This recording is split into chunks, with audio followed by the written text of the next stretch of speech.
अस्सलाम वालेकुम नाज़रीन, आपका मेज़बान शाहिद नसीम आपकी खिदमत में हाजिर है जी। कैसे हैं आप? ठीक ठाक हैं जी, खैर खैरियत से हैं और आई होप कि आप लोग ठीक ठाक होंगे और आपकी सुबह का जो आगाज़ है जी वो बखैर होगा जी। नए प्रोग्राम के साथ आपकी खिदमत में हाजिर हूँ। छुट्टियाँ मेरी तरफ से कुछ ज़्यादा हो रही हैं जी और थोड़ी सी मेरी तबीयत नासाज थी, इस वजह से माज़रत उसके लिए बहुत ज़्यादा। प्रोग्राम का बाकायदा आगाज़ करते हैं जी। और पिछले काफ़ी दिनों से ना मेरा बिल्कुल दिल नहीं कर रहा था कि मैं मुल्क की सियासी सूरत हाल के ऊपर कोई भी बात करूं और या फिर जो भी कौमी ख़बरें हैं उनके हवाले से कोई बात की जाए, कश्मीर के इशू के हवाले से कोई बात की जाए, मौलाना साहब आ रहे हैं इस्लामाबाद के अंदर उस हवाले से कोई बात की जाए। सो मैं थोड़ा इतनाब कर रहा था तो दोस्त अहबाब पूछ रहे थे कि क्यों इतनाब कर रहे हैं जी। तो मैंने आज गुफ्तगू करने के लिए वो स्पेशल एक बंदे को दावत दे दी है ताकि वो गुफ्तगू करेंगे और मैं इससे बिल्कुल साइड पर रहूँगा जी। और एक और बहुत दिलचस्प मौजू होगा जो आज के प्रोग्राम का हिस्सा होगा जी, उसको भी आपको मैं इंट्रोड्यूस कराऊंगा। लेकिन उससे पहले अपने मेहमानों का तारुफ आपके साथ करवाता चलूँ जो मेरे साथ मौजूद हैं। जनाब शायर और सहाफ़ी एम.ए. दोशी साहब, अस्सलाम वालेकुम दोशी साहब। वालेकुम अस्सलाम। कैसे मिजाज हैं? ठीक है आप? अल्हम्दुलिल्लाह। अच्छा दोशी साहब, आपकी तरफ आते हैं जी। मैं तो थोड़ा ख़बरों से इज्तनाब कर रहा हूँ, आप बताएं कि आजकल क्या ख़बरें चल रही हैं, क्या टॉप स्टोरीज़ हैं? आप भी उससे आशना हैं, बिल्कुल खबरें वही चल रही है।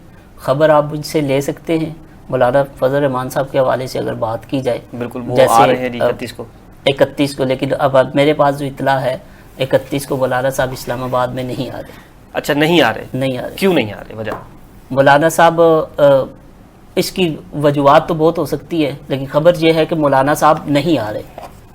नहीं आ रहे जी, मौलाना साहब कोई, क्योंकि वो हुकूमत ने कहा था कि हम मुज़ाकरात करने जा रहे हैं। मुज़ाकराती टीम हुकूमत ने बना ली। मुज़ाकरात कामयाब होंगे इसलिए नहीं आएंगे या क्या होगा? नहीं, मुज़ाकरात कामयाब नहीं होंगे। मौलाना आएंगे इस्लामाबाद, लेकिन वो 31 को नहीं आएंगे। अच्छा, अब ये दो मुख्तलिफ चीजें, वे 31 के बाद आएंगे।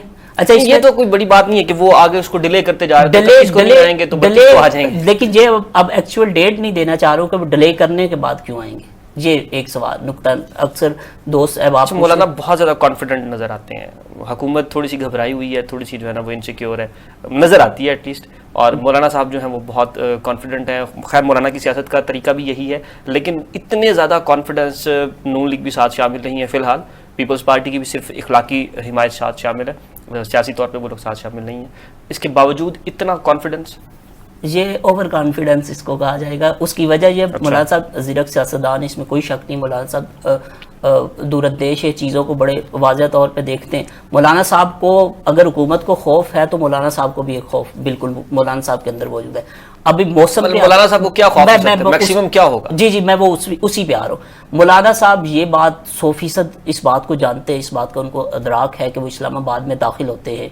सिर्फ मौलाना साहब की JUI अगर इस्लामाबाद में दाखिल होती है तो वो बड़ा एडवेंचर नहीं कर सकती, उनको इस चीज़ का अदराक है। ठीक है, अब वो होता क्या है, वो दूसरे कौवे साथ मिलाने का मकसद या दीगर जमातों को साथ, मिक्स पार्टी को या चार पार्टी जो भी कह रहे हैं, लेकिन वो साथ मिलाने का ये मकसद ये है। मौलाना साहब ये जंग अकेले नहीं जीत सकते, वो इस बात को समझते हैं। बड़ी याद है कि 126 दिन का धरना जो है PTI सर्वाइव कर सकी, तारिक कादरी साहब पैट वहाँ से निकल गई, ठीक हो गया। अब ये दो जमातें बकौल मौलाना साहब के अंपायर की उंगली 3 जमातें कर ले, अदालत की प्रेशर हुकूमत पे, उसके बावजूद 126 दिन के धरने का रिजल्ट क्या हुआ कि हुकूमत नहीं गई। ऐसा ही है, मौलाना साहब को ये मालूम है कि मैं अकेला भी जाता हूँ तो हुकूमत नहीं गिरा सकता। मैं नून लीग और PTI उसको नून लीग और पीपल पार्टी को इस वजह से साथ मिलाता हूँ अगले इलेक्शन के लिए। उसकी वजह यह है कि मौलाना साहब अगर वफाक में 7 सीटें लेते हैं ना, तो अगर वो हुकूमत गिरा भी दें तो 8 सीटें ले लेंगे, वो वज़ीर आज़म। अच्छा, ये बात आप ठीक है, लेकिन अगर इसी का हम एक दूसरा एंगल ले लें कि अगर मौलाना साहब आते हैं जी, PTI के पास they have something to lose, उनको लूज ये करना पड़ेगा कि गवर्नमेंट जा सकती है। मौलाना साहब के पास ऑलरेडी सिर्फ 7 सीटें हैं जी, तो वो क्या करेंगे? नहीं, मतलब उनके पास लूज करने के लिए कुछ नहीं है, और उनके पास जमात की ये पावर तो है। इससे इनकार तो नहीं किया जा सकता कि मुनज़्ज़िम जमातों के अंदर पूरे पाकिस्तान के अंदर कोई भी ऐसी जमात नहीं है कि जिसके कारकुन वहाँ पर बैठे सकें। मौलाना साहब अगर अपनी जमात से कहेंगे कि यहाँ बैठ जाओ तो वो बैठ जाएगी, चाहे फिर रोज़े हशर इनको उठना पड़े। नहीं, अच्छा, वो बैठ सकती है, बिल्कुल बैठ सकती है। ये पावर उस जमात के पास है। काजी हुसैन अहमद साहब, बड़ी जमात इस्लामी, लियाकत बाग में उनका जलसा हुआ। तारीख बताती है कि सबसे ज्यादा क्राउड था, वो पिंडी से इलेक्शन हार गए थे। ठीक, आप इलेक्शन की बात ही नहीं कर रहे। मेरी अर्ज सुनिए। रियली सॉरी नाज़रीन, बाज़ औक़ात अपना सेल फोन बंद पड़ता होता है। अच्छा, मैंने पहले इन लोगों से कहा था कि आप लोग अपने सेल फोन बंद कर लें। अच्छा, नहीं, ये एक सेकंड मैं नुक्ता वाज़ेह कर दूं ना। मैं ये नहीं कह रहा, इलेक्शन से हट के भी अगर देखा जाए प्रोटेस्ट होता था, काजी साहब पहली लाठी खाते, मौलाना साहब कंटेनर तैयार करवा चुके। ठीक है, अच्छा, एक शॉर्ट ब्रेक इसी जगह पे लेते हैं जी, क्योंकि हुक्म आ गया जी। एक मुख्तसर सा वक्फा जी, उसके बाद आपकी खिदमत में हाजिर होंगे। कहीं वेलकम बैक, एक बार फिर से खुश आमदीद। चाय मेरी आ चुकी है, प्रोड्यूसर साहब का बहुत बहुत शुक्रिया। हुकूमत क्यों इस कदर खौफजदा है, ये बात सर हुकूमत इस वजह से ये बौखलाई भी क्यों है? बौखलाई इस वजह से है कि वो जानते हैं कि वो मतलब जो वसीम अकरम हर शाख पे बुजदार बैठा रखा है, तो जो हुकूमत की पंजाब की पोजीशन है या वफाक की, ठीक है, उनकी लॉन्ग टर्म पॉलिसी की वजह से महंगाई जिस कदर या IMF के साथ उनके जो मायदे के तहत जो शराइत हैं वो बड़ी कड़ी शराइत हैं, वो अवामुन्नास सिस्टम बर्दाश्त करने की पोजीशन में नहीं है। हुकूमत को ये पता है कि अवाम का गम व गुस्सा पाया जाता है अवाम के अंदर। अब ये मौलाना साहब आ गए तो अल्लाह ना करे मॉडल टाउन इस्लामाबाद के अंदर ना हो जाए, या इस किस्म का अगर जबरी इनको रोका जाएगा, अगर क्योंकि ये डंडा बरदार फोर्स तो वहाँ से भी आ रही है, आपको याद है ना, डंडा बरदार फोर्स, इसकी परेड रिहर्सल भी की मौलाना साहब। अच्छा, वो बड़ी फनी किस्म की वो परेड रिहर्सल वगैरह थी जी, वो गार्ड ऑफ ऑनर समझ लीजिए कि उनको दिया गया। तो वो डंडा बरदार फोर्स एक आ रही है, उनको रोकने के लिए जब शलिंग होगी, जब लाठी चार्ज होगी, अल्लाह ना करे जहाँ पे कोई हादसा हो जाता है इस तरह का, अल्लाह ना करे, तो उस तनाज़र में हुकूमत जा भी सकती है। हुकूमत को ये खौफ तो बिल्कुल है कि अल्लाह ना करे किसी जान का नुकसान हो जाए तो वो उनके ये वबाले जान बन जाएगी। ये ना हो कि गड़ी खुदा बख्श में एक शख्स बैठा था तो गुजरात के कत्ल का मुकदमा हो जाता। तो इस तरह के तो पाकिस्तान में सीन होते हैं। तो इस वजह से हुकूमत महज बुखलाई इस वजह से, बाकी वो मौलाना साहब की पॉलिसी से, या उनको पता है मौलाना साहब से कुछ होना नहीं है, ठीक है, और ये वाहिद हुकूमत है जिसको हर तरफ से रिलैक्सेशन मिली हुई है, मतलब इसको हर इदारे के साथ ये चल रही है, इनको अदलिया भी नहीं छेड़ रहा। इससे पहले हम देखते हैं तो हुकूमत भाई छेड़ तो इनको कोई भी नहीं रहा ना, कोई भी दुनिया जहान तो केसेस बन रही है, इनके ऊपर नहीं बन रहे, ये ग्राउंड इनके लिए खाली है। हाँ। तो इनको सिर्फ खौफ ये है कि अवाम इनके लिए बेड़ा गर्क करने के लिए खाली है। और क्या चाहते हैं ये मुझे तो समझ नहीं आती, मतलब किस तरफ से रुकावट है। आपने कहा था वज़ीर आज़म बना दिया आपको, ठीक है, अब मतलब किस चीज का इंतजार है? नहीं, आज मैंने 20 करोड़ 22 करोड़ अवाम का जो भी फैसला होगा तो वो ज्यादा दुख यही होता है कि यार मैंने भी वोट दिया ठीक है, तो ज्यादा दुख यही होता है कि यार अपना वोट भी गया है इनकी तरफ, या जिस किसी शख्स ने भी वोट डाला होता है वो इसी तरह सोच होता है। मैं अपनी बात नहीं कर रहा अच्छा खैर, अच्छा तो एक स्टेप इससे आगे चलते हैं जी। अगर इस मंजरनामे के अलावा हट कर देखें, कश्मीर का मसला काफ़ी ज़्यादा जो है ना वो बैकफुट पे चला गया, अब उतना ज़्यादा शोर शराबा नहीं हो रहा। ऑल्दो कि हर जो एक इवेंट होता है या हर जो एक इशू होता है उसकी एक उम्र होती है, उस उम्र के बाद उस इशू ने ठंडा होना होता है। लेकिन इंटरनेशनल सतह के ऊपर ये इशू ठंडा नहीं हुआ था, पाकिस्तान में पहले ठंडा हो गया।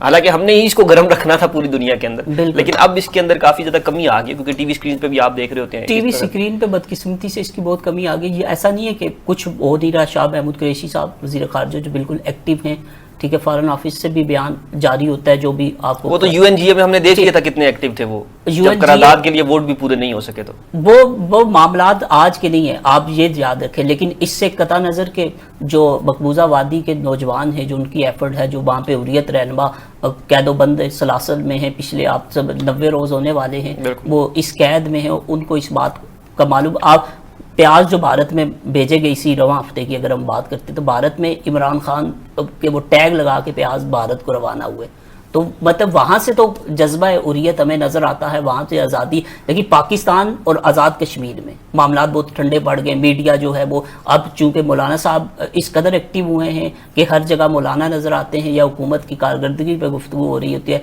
तमाम टॉक शो का मौजू मौलाना होते हैं या आलिया सियासत होती है। इस तनाज़र में मसला कश्मीर जो है वो पीछे चला गया। सही, ये तो प्रॉब्लम है। एक मुख्तसर वक्फा, एक और शॉर्ट ब्रेक लेनी है। वेलकम बैक जी, एक बार फिर से खुश आमदीद। जाने से पहले जी हमें ये बताएं कोई खबर है कोई, एक तो ये मौलाना साहब नहीं आ रहे, एक तो ये खबर हो गई, ठीक है, इसके मौलाना साहब ये नहीं कि बिल्कुल ही नहीं आ रहे, वो मतलब 31 को नहीं आ रहे, 31 को नहीं आ रहे जी, ठीक है, ये तो इसके ऊपर तो आपका मुआवजा हो जाएगा अगर वो आ गए। लेकिन इसके अलावा कोई और क्या हाल चाल है? लंगर खाने से पहले अगर बात करें तो पीरनी की दवा पे भी बहुत से वो तो खान साहब ने भी तस्वीर पकड़ ली, मतलब जिंदगी सारी कभी तस्वीर नहीं पकड़ी, हमारी बारी आई तो तस्वीर पकड़ ली अब। हाँ, तो वो पॉजिटिव वे की जो मैडम बात कर रही है, तो अब इसी उम्मीद पे लोगों ने वोट भी दिया ना कि शायद मुल्क के हालात बेहतर होने के लिए जा रहे। अच्छा, खबर ये है कि एक नई मुस्लिम लीग बनने जा रही है जो पार्लिमानी मुस्लिम लीग होगी। अच्छा जी, पाकिस्तान के ज़ीरक वज़ीर आज़म भी रहे साबक, आप जानते हैं, शुजात हुसैन साहब। अच्छा सर, उनसे चंद शख्सियात की मुलाकात हुई और एक नई पार्टी की तरफ बात हो रही है। लेकिन चौधरी शुजात साहब को वो सिर्फ ब्रिज के तौर पर इस्तेमाल कर रहे हैं, वो उनको इन नहीं कर रहे। वो ये जानते हैं कि चौधरी साहब, ये मुस्लिम लीग कौन सी होगी? मुस्लिम लीग नून और काफ तो है, और एक और अवामी भी है, ये पार्लिमानी मुस्लिम लीग, पार्लिमानी मुस्लिम लीग होगी। اس میں آپ کو وہ افراد بھی نظر آ سکتے ہیں جو اسمبلی میں الف نہیں اٹھایا، ٹھیک ہے، وہ بھی وہاں پہ جا سکتے ہیں. اچھا میں سمجھ گیا. جی اچھا یہ اس سے کے علاوہ- پہلے کہ آپ مزید کچھ بتائیں، لازمی سی بات ہے اب وہ سیاستدان تو وہی ہیں پاکستان کے اندر، وہ 400-500 600 ہزار جو بھی ہیں، تو انہی میں سے اس نے بننا ہے. جی تو کون سی والی ٹوٹے گی تو یہ بنے گی. یہ یاد رکھے کہ پاکستان کی سیاست میں 220 افراد ہیں اور 22 خاندان ہیں، انہوں نے ہی حکومت کرنی ہے. اس کے بعد کا اللہ بہتری کی طرف لے جائے، لیکن اب تک تو یہی تاریخ بتاتی ہے اس کی. تو اب ہوگا یہی کہ مسلم لیگ کے کچھ سینئر رہنما اس پارٹی میں آپ کو نظر آئیں گے، کچھ پی ٹی آئی کے سینئر رہنما اچھا اس پارٹی میں. آپ کو یاد ہے کہ جمہوریت بہترین انتقام ہے. جب 126 دن کا دھرنا ہوتا ہے تو اعتزاز احسن اور چودھری نثار جو کبھی فلور پہ ایک دوسرے کو سلام نہیں کیا، وہ بھی پریس کانفرنس مل کے کرتے ہیں. تو یہ جمہوریت کا انتقام تو ہے. وہ اسی جمہوریت کے تناظر میں ہی پارلیمانی مسلم لیگ بننے جا رہی ہے، جس میں پی ٹی آئی کے اور نون لیگ کے افراد ملیں دونوں گے. آدھے آدھے ہو جی کر جی جی تو ایک نئی جماعت بنے گی. ایک نئی جماعت بنے گی جس کی اب یہ 30 غالباً سے -1 کا جو فارمولہ ہے اس کو وہ اپلائی نہیں اگر ہوتا تو پھر یہ والی ایسے ہی سچویشن بنے گی. بالکل ایسے. ٹھیک ہو گیا جی. بہت شکریہ دوشی صاحب، آپ ہمارے ساتھ موجود تھے.